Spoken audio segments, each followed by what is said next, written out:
PM PM ने तारीफ की है। यतेंद्र हमारे साथ जुड़ रहे हैं। यतेंद्र, क्या कहा है पीएम ने?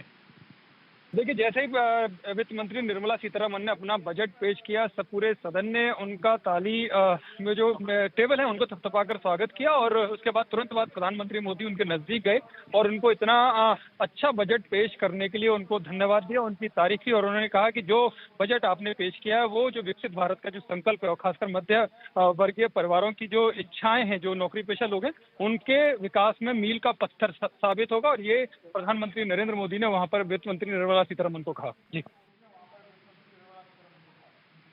या तो ये मध्य वर्ग इस बजट को याद रखेगा। विवेक जी, मध्य वर्ग के लिए ये बजट वैसा ही होगा जैसे कुछ खास बजट रहे हैं पिछले सालों में?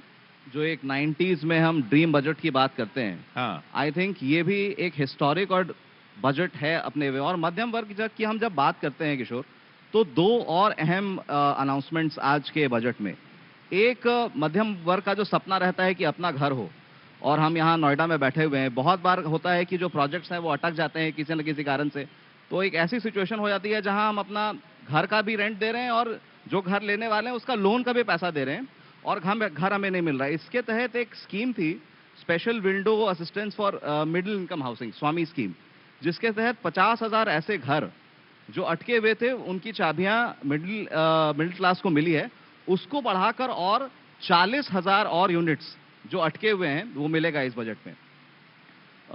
दूसरा, जो मिडिल क्लास के लिए एक बड़ा अनाउंसमेंट कि जो कैंसर की बीमारी है जी, जो एक कई बार एक फाइनेंशियल शॉक के तौर पर बहुत सारी मिडिल क्लास फैमिलीज फेस करती हैं, और वो फैल भी रही है। और जितने भी डिस्ट्रिक्ट हॉस्पिटल्स हैं उसमें डे केयर कैंसर सेंटर बनाना अगले कुछ सालों में, ये एक बहुत बड़ा अनाउंसमेंट है। जहां तक किशोर रिफॉर्म्स की बात है, कई बार इस टैक्स अनाउंसमेंट्स में हम ये भूल जाते हैं कि ये on the scale of reforms भी एक बहुत ही रिमार्केबल बजट इस वे में है कि वित्त मंत्री ने बात की कि ploughing back of land monetisation of 10 lakh crore.